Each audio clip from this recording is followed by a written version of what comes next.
everyone, this is Ashvi, and in this video I'm going to talk about the last 1.5 day strategy that you should follow for all the subjects of your CA foundation exam. तो firstly as तुम्हारे paper 18 जनवरी से हैं and I am hoping कि तुम अभी से accounts law पढ़ना चालू कर दिया होगा, बिकॉज एट तुमको सारे सब्जेक्ट को इक्वली टाइम देना होता है इन the last days, because exams के बीच में तुमको इतना इफेक्टिवली टाइम नहीं मिल पाता है because there is only 1.5 day.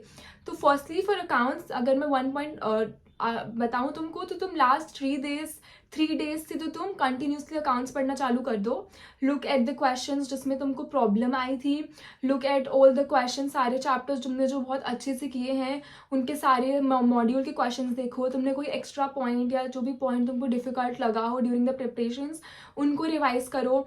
And of course theory कोई भी पहले से नहीं करता है, बट लास्ट डे में तुमको थ्योरी पे ध्यान देना है because true and false and theory is a major part of your exam also. तुम्हारे 12 मार्क्स ट्रू फॉल्स में होते हैं और वो भी बहुत इंपॉर्टेंट हैं.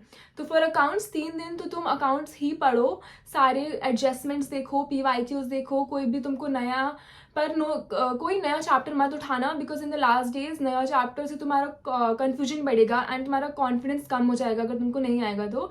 So just be perfect at the things that you already have studied और जो तुमको बहुत अच्छे से आता है, ठीक है. And for your law exam as तुम अकाउंट के पेपर से आओगे and you have only 1.5 days, तो आई थिंक तुम एग्जाम से आओगे तब take a little chapters like partnership and company. तुम एग्जाम से आगे partnership and company and negotiable instrument कर सकते हो बिकॉज दीज आर बहुत हाई स्कोरिंग चैप्टर्स भी हैं, प्लस ये सब लोग करते हैं because they are very important chapter also and carries high weightage. तो तुम एग्जाम से आओगे उसके बाद आई थिंक थोड़ा टाइम रेस्ट लेना and then do your partnership, company and the negotiable instrument and the next day and try to do SOGA also, half तो तुम कर लेना. एंड द नेक्स्ट डे अगर तुमने कंपनीज कॉन्ट्रैक्ट एक्ट किया है एकदम अच्छे से, then revise your contract act and SOGA and then after doing all this revise एक बार अपने नोट से ही करना बिकॉज एकदम बहुत डीप वाला revision it's not possible in the last days because बहुत कम टाइम होगा तुम्हारे पास and you have to make sure you revise the entire syllabus जिससे तुम्हारे माइंड में एक बार रिवाइज हो जाए. तो फर्स्ट डे में आके तुम थोड़ा पार्टनरशिप, कंपनी, नेगोशिएबल करना, थोड़े light weight and high weighted chapters हैं.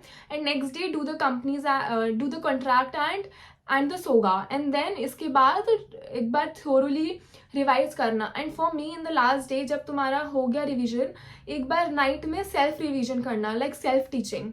लाइक मैं तो जब मेरा हो जाता था एक बार सारा कीवर्ड से रिवीजन, मैं सेल्फ टीचिंग करती थी कि मैं बुक रख देती थी साइड में एंड चैप्टर वाइज खुद अपने आप को समझाती थी and it is very helpful. I swear you must try this. एक बार तुम्हारे रिवीजन के बाद do self teaching and it is a very nice strategy for retaining all the concepts in your mind. And also जो IRF chapter है, regulatory framework, वो भी तुम last day पे या तुम अपने हिसाब से एडजस्ट कर लेना because it is a very small chapter and वो हो जाएगा and it is not also very much important. तो वो तुम रिवाइज कर लेना thoroughly and do not take up new things, new chapters तुमने जो नहीं किए हैं. Just do what you have already studied and keywords and case study देखना एंड अपना एग्जाम बहुत अच्छे से देना. And for the third paper that is quantitative aptitude, तुम बुक से एकदम थॉरली कुछ मत देखना. Just I am assuming that you have made your formula sheets for maths and stats both.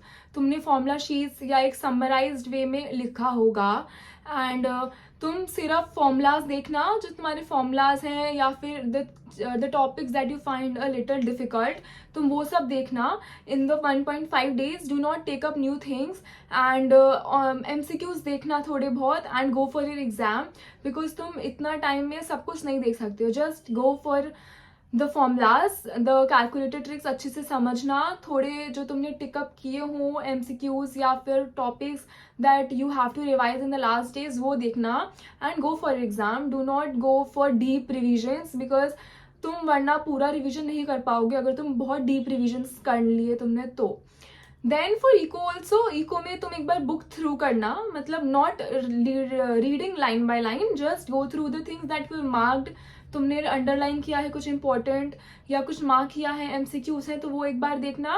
And in that also अगर you have any summarised वे में तुमने कुछ लिखा है तो वो देखना. और I have a flash book, मेरे पास फ्लैश बुक की PDF है. I can drop it in the description box for your last day revision. वो बहुत हेल्पफुल करेगी. एंड लास्ट डे पे तुम देखना सारे जो भी फॉर्मूलाज हैं, कोई न्यूमेरिकल्स हैं इकोनॉमिक्स के, एंड गो थ्रू जो यूट्यूब पे सुबह वाले सेशंस होते हैं वो तुम लेना. And I personally took the PW के जो सुबह होते हैं warm up sessions for before the exam. I took them and I found them very helpful, क्योंकि वो इंपॉर्टेंट एडजस्टमेंट्स कभी कभी वो करा देते हैं and it is very helpful for you. तो तुम सुबह वार्म अप सेशन भी एक बार देखना एंड सुबह उठ के थॉरली एक बार पूरा वापस से सारे सब्जेक्ट्स का रिविजन करना and give your exams with the spirit that you have done everything and you will pass the exam for sure. So guys, thank you for watching and I hope and best of luck for your exams and see you guys in the next video. Bye bye.